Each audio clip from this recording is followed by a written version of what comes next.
వాడికి కుదురొస్తుంది. విత్త వయో రూప విద్య బల ఐశ్వర్య కర్మ జన్మ గర్వ ముడిగి ఏక విధమున విమలుడై అవ్వడుండు. వాడు డబ్బు చూసి అహంకరిస్తున్నాడా, తీసేస్తాను. రూపం చూసి అహంకరిస్తున్నాడా, తీసేస్తాను. వాడు అధికారం చూసి అహంకరిస్తున్నాడా, తీసేస్తాను. వాడు అహంకరించాడో, నేనిచ్చిన దాన్ని నా ప్రసాదంగా వాడకుండా నా భక్తుల జోలికి వెళ్ళాడో, దాన్ని తీసేస్తాను. మాకురు ధన జన యవ్వన గర్వం హరతి నిమేషకాల సర్వం మాయామయమిదమఖిలం హిత్వా బ్రహ్మపదం త్వం ప్రవిశ విదిత్వా అంటారు శంకర భగవత్పాదులు. చిన్ననాడు చెప్పినా తర్వాత చెప్పినా సందేశం ఒక్కటే గురువుది ఎప్పుడు.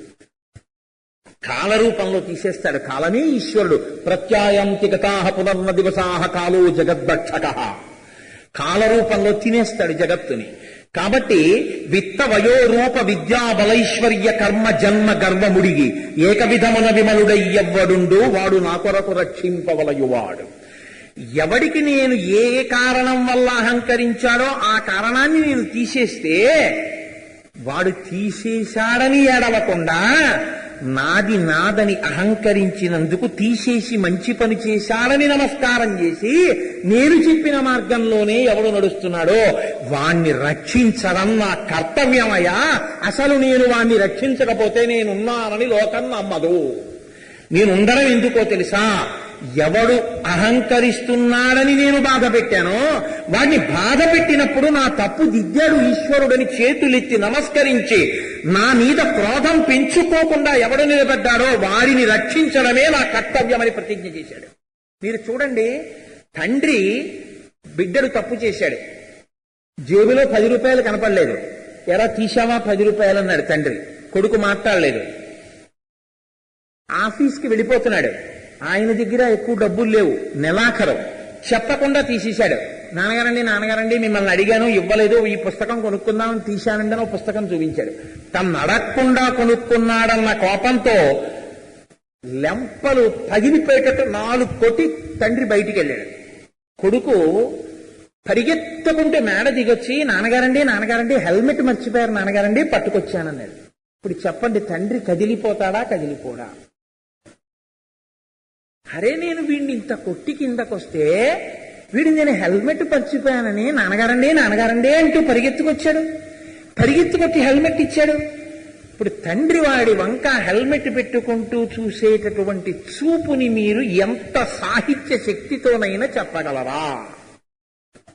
మీరు చెప్పలేరు. పొంగుకొచ్చేస్తుంది ప్రేమ తండ్రికి. అదే ఏంటండి, ఏంటి మిమ్మల్ని అడిగితే 10 రూపాయలు ఇవ్వలేరు. ఫ్రెండ్స్ అందరూ కొనుక్కున్నారు పుస్తకాలు. రోజు మాస్టర్ తిడుతున్నారు 10 రూపాయలు ఇవ్వలేని వాళ్ళు నన్ను పుస్తకాలు ఎందుకు జాయిన్ చేశారు స్కూల్లో?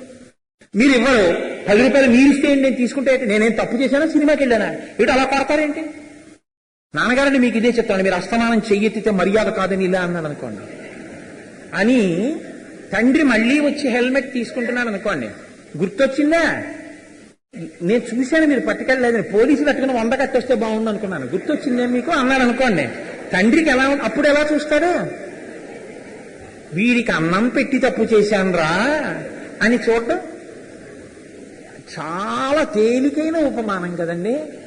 కొడితే హెల్మెట్ తెచ్చిన కొడుకుని చూసిన తండ్రికి, కొడితే తిరగబడినటువంటి కొడుక్కి తండ్రి చూసిన చూపులో ఎందుకు కన్నానా వీడిని ఏడవడం?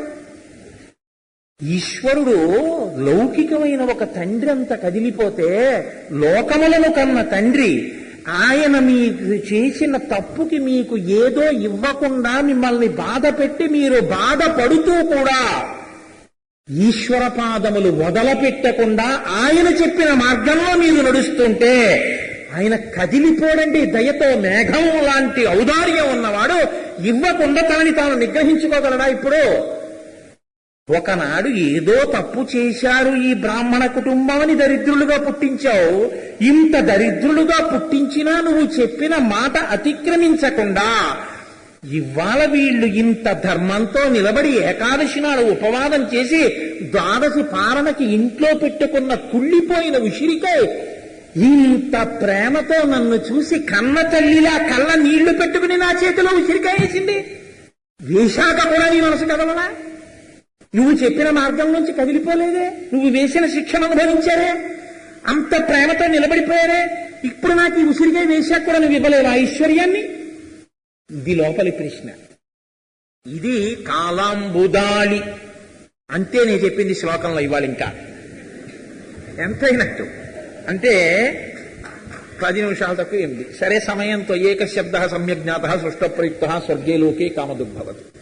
కాబట్టి కాలాంబుదాళి, ఆ మేఘం నల్లని మేఘం, నీరు నిండిన మేఘం అయ్యా. ఇది శంకరాచార్యుల వారు ఆనాడు చేశారని మీరు అనుకోకండి. ఎప్పటికీ జాతికి ధైర్యం ఇవ్వగలిగిన శ్లోకం. ఆనాడు కురిసింది స్వర్ణ విసిరికల వాన, ఇప్పటికీ ఉందా కుటుంబం. మీకు మనవి చేశాను 1-10 మార్లు, స్వర్ణమనాయ అన్న పేరుతో ఉందా కుటుంబం అని. ఇప్పటికీ నేను నమ్మితే నాకెందుకు ఈశ్వరుడు పలకడం? నేను కూడా కష్టం వచ్చినా, నిష్ఠూరమే వచ్చినా, నేను మాత్రం ఆయన పాదములు వదలను. ఈ పూనిక నీకు ఉంటే, నువ్వు కదలకుండా నిలబడగలిగితే ఈశ్వరుడు తల్లడిల్లిపోతాడు నిన్ను చూసి. నిన్ను సేవింపగ నాపదల్పడమని, నిత్యోత్సవం బబ్బని, జనమాతృండనని, సంసార మోహంబు పైకొనని, జ్ఞానము గల్గని, గ్రహగతులు కుందింపని, మేలు వచ్చిన రాణి అవి నాకు భూషణములే శ్రీకాళహస్తీశ్వర. ఈ మాట అనగలిగిన వాడుంటే ఎంత పొంగిపోతాడండి సర్వేశ్వరుడు. పొంగిపోయి కాళహస్తీశ్వరుడి యొక్క క్షేత్రంలో గోడల్ని ఆ పద్యాలు అలా పట్టుకుని దూర్జటి బతికే ఉన్నాడు ఇప్పటికీ. పోతన గారు రాసిన పద్యం, విజయవాడలో కనకదుర్గమ్మ తల్లి యొక్క లక్ష్మికమ్మిని పట్టుకుని పోతన గారు ఇప్పటికీ బతికే ఉన్నారు. తన మనసుతో ఆర్తితో చెప్పుకున్న మాటలు ఎప్పటికీ మనకి అలా నిలబడిపోయి, శంకరులు ఆ మాట అన్నారంటే ఎప్పటికీ భగవంతుని యందు పూనిక నా జాతికి మిగిలి ఉండుగాక, భగవంతుణ్ణి విడిచిపెట్టి పాడైపోకుండా ఉండురుగాక. తొందరపడి కష్టమన్నది రాకుండా ఉంటుందా? కష్టం వస్తే ఈశ్వరుణ్ణి విడిచిపెడితే మరింత పాడైపోతావు తప్ప నువ్వు బాగయ్యేది లేదు. ఓర్చుకున్నావా, ఈశ్వరుడి పాదాలు పట్టుకున్నావా, వృద్ధిలోకి వస్తావు. ఇది చెప్పడం కాలాంబుదాళి లలితోరసి. ఇప్పుడు అంటున్నారు నల్లని మబ్బులా ఉన్నటువంటి విష్ణువు యొక్క లలితోరసి. ఉరహ్భాగం అంటే హృదయం, గుండెలు. అది చాలా లలితమైనది అంటున్నారు ఆయన. చూడండి ఎంత గొప్ప మాట. చూడండి, లాలిత్యం అన్న మాటని నాకు అసలు నిజంగా ఇవాళ దాన్ని నేను ఎలాగా చెప్పాలి అంటే, ఆ లాలిత్యం అన్న మాట, ఆ భావ సౌకుమార్యం, ఆ పరమలాలిత్యమైనటువంటి భావన కలిగి ఉండడం అన్నది చాలా గమ్మత్తుగా ఉంటుంది.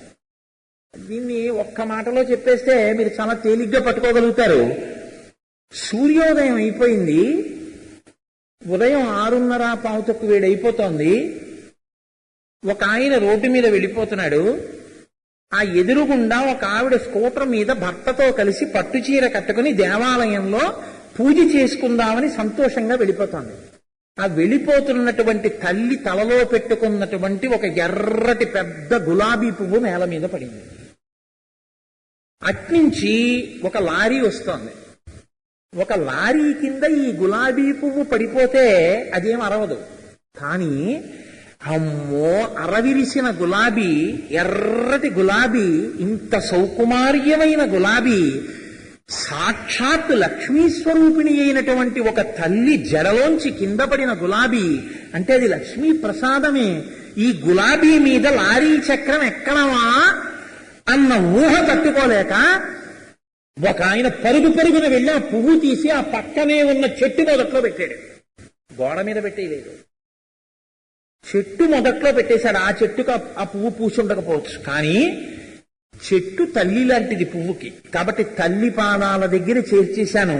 లేదా శివుడే వృక్షం కాబట్టి నమో వృక్షేభ్యో, కాబట్టి ఇప్పుడు అది మళ్ళీ భగవంతుడి పాదాలకే చేరిపోయి దాని జన్మ చరితార్థమైందని గులాబీ పువ్వు అక్కడ పెట్టేసి అమ్మయ్యా అని ఊపిరి తీసుకుని గులాబీ పువ్వు లారీ కింద పడిపోలేదని వెళ్ళిపోయాడు. ఇప్పుడు నేనంటాను లలితో రసి అంటాను, ఆయన గుండెల యందు లాలిత్యం ఉంది అన్నాడు.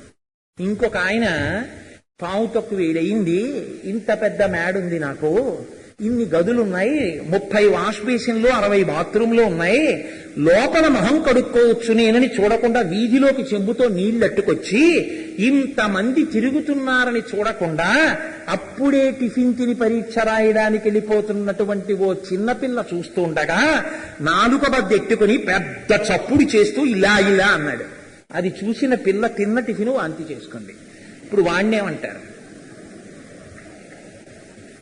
ఇద్దరూ మనుషులే, ఇద్దరివి గుండెలు.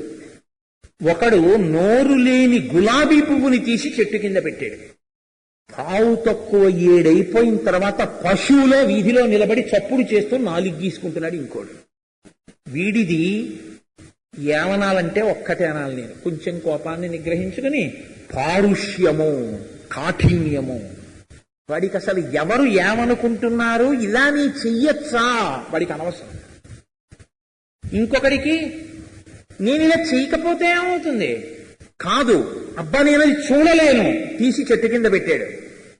ఈయనది లలితో రసి, అంతే. ఇప్పుడు ఇంతకన్నా దానికి వ్యాఖ్యానం చేయడం కుదరదు, 8 అయిపోతుంది. కాబట్టి లలితో రసి అంటే అంత సౌకుమార్యం ఉన్నవాడు, అంతటి భావనా సౌకుమార్యం ఉన్నవాడు. ఎవ్వరు చెడిపోవడం ఆయన చూడలేడు. మరి చెడిపోయే వాళ్ళందరూ ఎందుకు చెడిపోతున్నారు? నిన్ను బాగు చేయడానికి వీలు లేనంతగా నువ్వు మూసుకుంటున్నావు తలుపులు. కనకధార చేయడం నీకు అలవాటైతే, కనకధారలో భావం నీకు జీర్ణమైతే ఎత్తడానికి సిద్ధంగా ఆయన ఉన్నాడు. ఆయన చక్రవర్తి, ఆయనకు అవసరం లేదు. పట్టపు టేనుగు మీద వెళ్ళిపోతున్నాడు. నూతిలో పడిపోయినటువంటి వాడు, పాడుపడిపోయిన నూతిలో పని లేకపోయినా దిగినవాడు వాడు ఉన్నాడు. అసుర సంధ్య వేళ అయిపోతోంది, చీకటి పడిపోతోంది. పాడుపడిపోయిన నూతి నిండా కన్నాలు. ఏ కన్నంలోంచి ఏ సమయంలో ఏ పాము వస్తుందో ఏ తేలుస్తుందో తెలియదు. అవసరం లేని రాజు పట్టపుటేనుగు దిగొచ్చి ఆ పైనుంచి మహారాజు చూసి ఇప్పటికిప్పుడు వాడిని రక్షించాలి, చీకటి పడిపోతోందని అక్కడే ఉన్న ఒక తీగ తీసుకొచ్చి వేశాడు. నేను పట్టుకోనన్నాడు వాడు. తీగ పట్టుకోవడం ఏంటంటే, నా చేతులు ఒరుసుకుంటే నేను పట్టుకోనన్నాడు. ఏదైనా మెత్తటిది వేస్తే పట్టుకుంటానేమో చూస్తాను, తీగ పట్టుకోవడం కుదరదన్నాడు. ఇప్పుడు ఆయన పట్టపుటేనుగు దిగొచ్చినా, పాడుపడిపోయిన నూతి దగ్గర నిలబడ్డా, తీగ తెచ్చినా, వంగినా, వేసినా, అరిచినా, పట్టుకోమన్నా ఉపయోగం ఉందా? లోపలి వాడు పైకొస్తాడా? వాడంటూ పట్టుకుంటే పైకొస్తాడు. వాడికి పట్టుకోవడానికి పెద్ద టెక్కైతే ఎన్నుంటే మాత్రం వాడు పైకొస్తాడు. ఈశ్వరుడు ఉన్నాడు, పట్టుకోవడానికి నువ్వు సిద్ధంగా లేవు. నీకెన్ని ఆభిజాత్యాలు. పట్టుకోవడం నీ దృష్టిలో చాలా వెనకబాటు. పట్టుకోకుండా ఉండడం వ్యక్తిత్వ వికాసం నీ దృష్టిలో. ఇప్పుడు నిన్నెవడెక్కించగలడు పాడిపడిపోయిన నూతిలోంచి పైకి? ఈ భావదారిద్ర్యం ఉన్నవాడు పైకెక్కలేడు. ఈ భావ దారిద్ర్యాన్ని పోగొట్టేది ఆయన యొక్క లలితమైనటువంటి ఉరభాగం. అంత కోమలమైన హృదయం ఉన్నవాడు పరమాత్మ. ఇది నువ్వు తెలుసుకుంటే, శంకరుడు కనకధార ఎందుకు చేశారో నీకు అర్థమైతే, నీకు కనకధారలో శ్లోకాలు చేత కాలేదు కానీ అక్కర్లేని ఫోన్ నెంబర్లన్నీ నీకు బట్టి. ఎన్ని ఫోన్ నెంబర్లైనా పుస్తకం అక్కర్లేదు చెప్తుంటావు. అక్కర్లేని ప్రతి చోటికి సెల్ ఫోన్ జేబులో వేసుకుని వెడతావు. వెళ్ళి వినవలసిన చోట చక్కగా నిద్రపోతావు. ఇన్ని అవగుణాలు నీకున్నాయి. ఒక్క కనకధార శ్లోకం మాత్రం నీ జీవితంలో నీకు నోటికి రాదు. ఎవరు ఉద్ధరించగలరు నిన్ను? శంకరులు అవతారం ఎత్తి కనకధార చేస్తే మాత్రం నిన్ను ఉద్ధరించగలదా? నువ్వు పట్టుకుంటే నిన్ను ఉద్ధరిస్తుంది. ధ్రియతేవా జనయిరితి ధర్మం. కాబట్టి శంకరుడు ఈ స్తోత్రం చేశారు అంటే ఎంత లాలిత్యమైనటువంటి హృదయమున్నవాడో గమనించు. మేఘము వంటి వాడు, తీసినవాడు వాడైతే ఇచ్చేవాడు కూడా వాడే. నువ్వు చెయ్యవలసింది తట్టుకుని నిలబడి నమస్కారం చేయడం. అందులో నీకు వైక్లభ్యం వస్తే తిరగబడిపోతానంటే దాన్ని మళ్ళీ లెక్క కడతాడు తప్ప నిన్ను రక్షించడం కుదరదు. తిరగబడి సాధించడానికి ఈశ్వరుడు నీ కంటి ముందు కనపడేవాడు కాడు. ఒక్కటి గుర్తుపెట్టుకో, విశ్వనాథ సత్యనారాయణ గారు ఒక అద్భుతమైన మాట అన్నారండి. చెయ్యలి కట్ట అన్నారు. ఇంత గొప్ప సముద్రం దాటి ఊరిలోకి రాకపోవడానికి ప్రజ్ఞ నీది కాదు అన్నారు ఆయన. నువ్వు చేశావా శాసనం? నీ శాసనానికి ఔదుల దాల్చా నిలబడింది సముద్రం? నీ శాసనానికి ఔదుల దాల్చా భూమి తిరుగుతోంది? నీ శాసనాన్ని అవతల దాల్చా ఋతువులు ఏర్పడుతున్నాయి, నీ శాసనానికి అవతల దాల్చా నీ ఇంటి మామిడి చెట్టు వసంతకాలం వస్తే పువ్వు పూసింది, నీ శాసనాన్ని అవతల దాల్చా కోకిల పాట పాడింది. ఎవడు చెప్పాడో వాడి శాసనాన్ని అనుసరించి వెడుతున్నాయి, వాడి శాసనాన్ని అనుసరించి నీ బతుకు కూడా వెడుతోందని గమనిస్తే నీ తప్పు దిద్ది నీకున్న లోటు పూరించగలిగిన వాడు కూడా వాడే అని గుర్తుపెట్టుకో. గుర్తు పెట్టుకుని పాదాలు పట్టుకో, నిన్ను ఎంత స్థాయికి వాడెత్తుతాడో నువ్వు తెలుసుకో. భక్తి అన్నది నిచ్చెన, పైకి ఎక్కేయచ్చు, దిగడానికి మాత్రం భక్తి అన్న నిచ్చెన ఎప్పుడూ పనికొచ్చేది మాత్రం కాదు, పైకి ఎక్కడానికే పనికొస్తుంది అది. కాబట్టి ఈ విషయం చెప్పడానికి కాలాంబుదాళిల లితోరసికైట భారే, ఏమి నామాలు వేస్తారండి శంకరాచార్యుల వారు. ఇవాళ ఆయన అంటున్నారు ఆయన కైటభారి అన్నారు, అంటే కైటభుని యొక్క అరి శత్రు.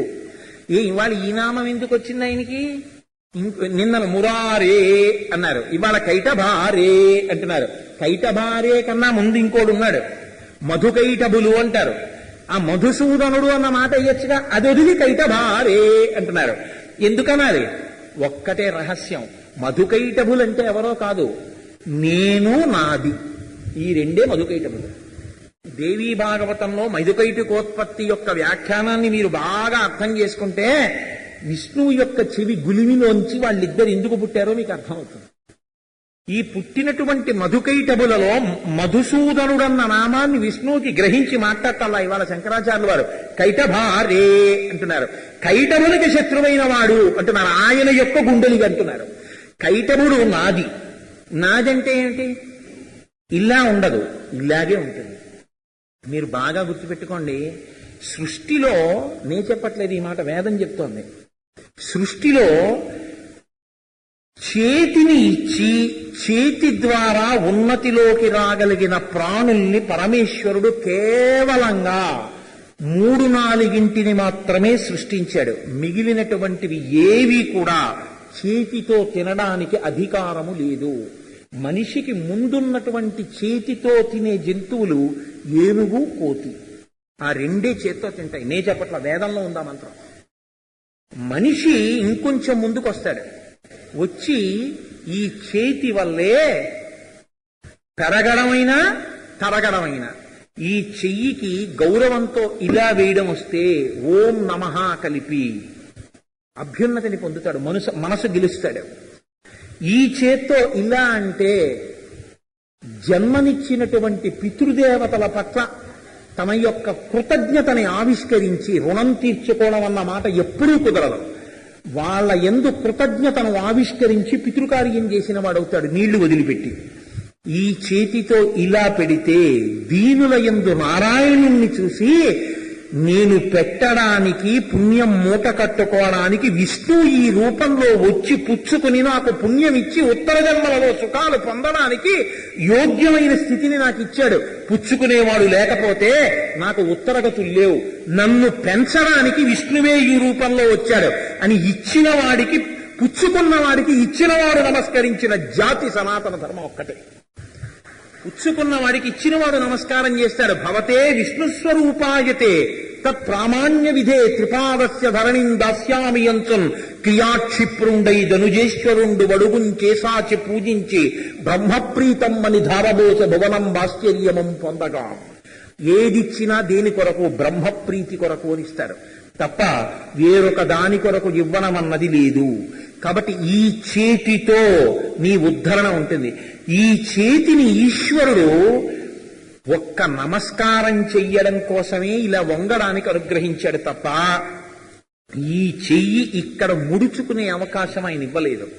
ఈ చేతిని ఎప్పుడూ పెట్టవలసి వచ్చినప్పుడు వెనక్కి ముడిచేయకు. ఇలా పెట్టడం కాకుండా ఇలా దాచడం వస్తే నువ్వు దాచిన దాన్ని నీ వారసులు పంచుకు తింటారు. కానీ మళ్లీ పెట్టడానికి, ఈ చేతితో పెట్టడానికంటూ నీకు అధికారం లేకుండా పోతుంది. ఎందుకంటే పెట్టిన చెయ్యి కాదు, నాదని దాచిన చెయ్యి. నాదని దాచిందంతా ఏదుందో అది నీ ఊపిరి ఆగిపోయిన ఉత్తర క్షణం ఇక జీవుడికి చెందనే చెందదు.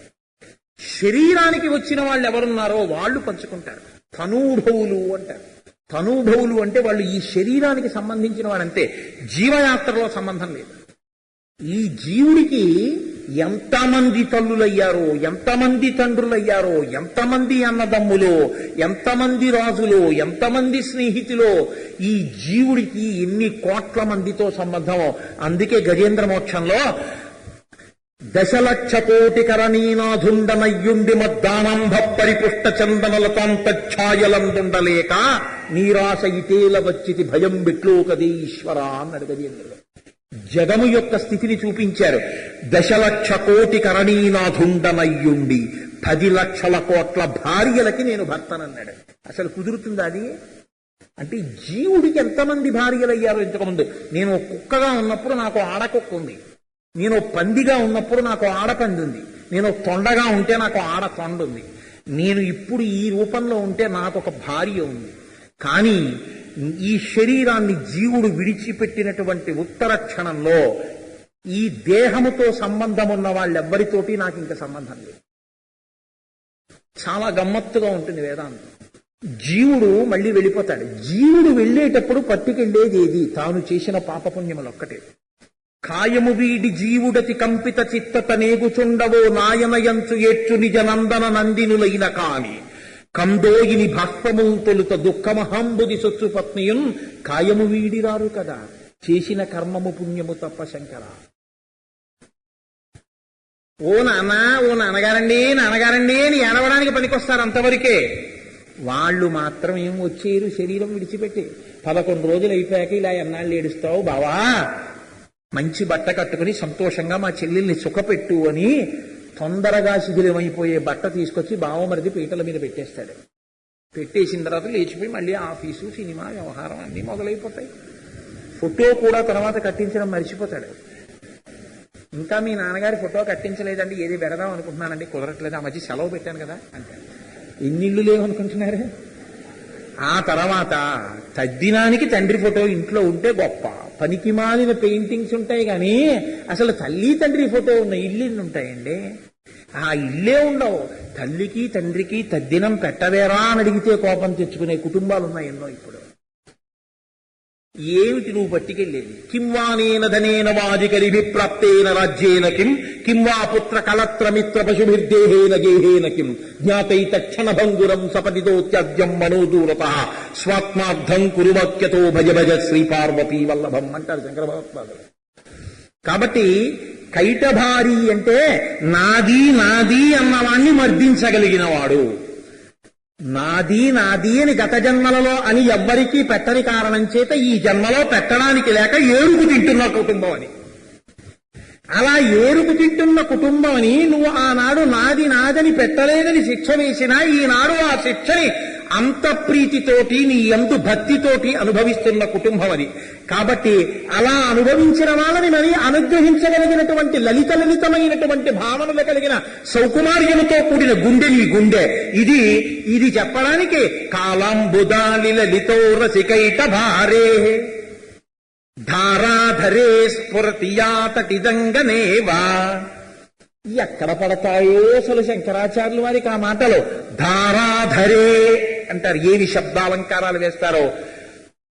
కృపాధారాధారా కిమపి మధురా భోగవతిక అవంతి సృష్టిస్తే బహునగర విస్తార విజయ అంటారు సౌందర్యలహరిలో. కృపాధారాధార అంటారు అక్కడ. ఇక్కడ ధారాధరే స్ఫురతియా తటిదంగనేవా అంటారు. ధారాధరే అంటే ధారలుగా వర్షించగలిగినటువంటి వర్షపు నీటిని ధరించినటువంటి మేఘం. ఇది కనకధార. ఈ ధార అంటే కలిగినటువంటి స్థితి నీయందు నీకు ఉంటే గురువు యొక్క వాక్యములను సంతతము తలుచుకోగలిగినటువంటి నైపుణ్యము, గురువాక్యము సంతతము ధారగా నీ ఎందు పడిన దాన్ని నువ్వు నిలబెట్టుకుంటే అది ఈశ్వరుడు కురిపించగలిగిన కనకధారకు హేతు అవుతుంది. అది ధారాధరే అటువంటి మేఘం. ఆ మేఘం అది ధారలుగా కురిపిస్తుంది వర్షాన్ని. చుక్క చుక్క చినుకులు కురిసే మేఘం కాదు. ఆ మేఘం ఏమిటండి వాన? ఈ ఉరుములు ఈ మెరుపులు ఈ యశనుల ఘోషములను ఈ జలధారల్ నీయాన ముమ్మిరుంగము కుయ్యాలింపగ దయ్యగుణరత్న నిధి అంటారు పోతన గారు భాగవతంలో.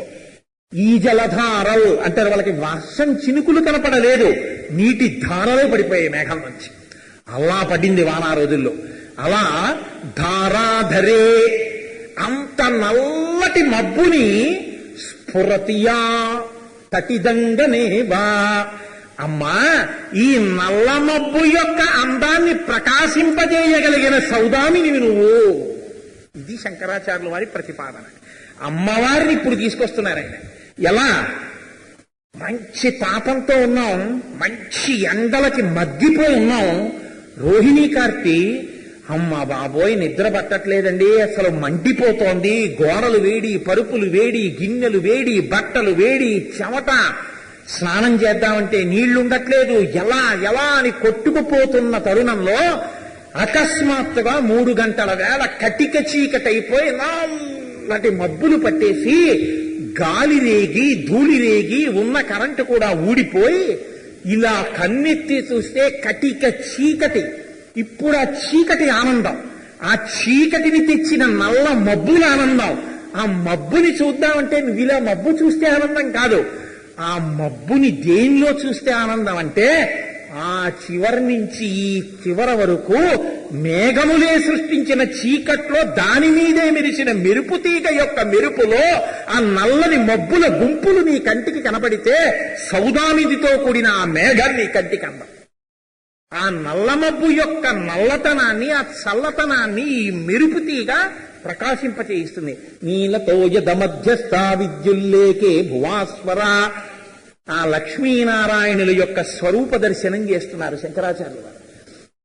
అమ్మా నువ్వు ఉన్నావే బంగారు తీగ, మెరుపు తీగ. ఎప్పుడైనా అనుగ్రహించగలిగినటువంటి స్థితిలో లక్ష్మీదేవిని బంగారు తీగతోటే పోలుస్తారు.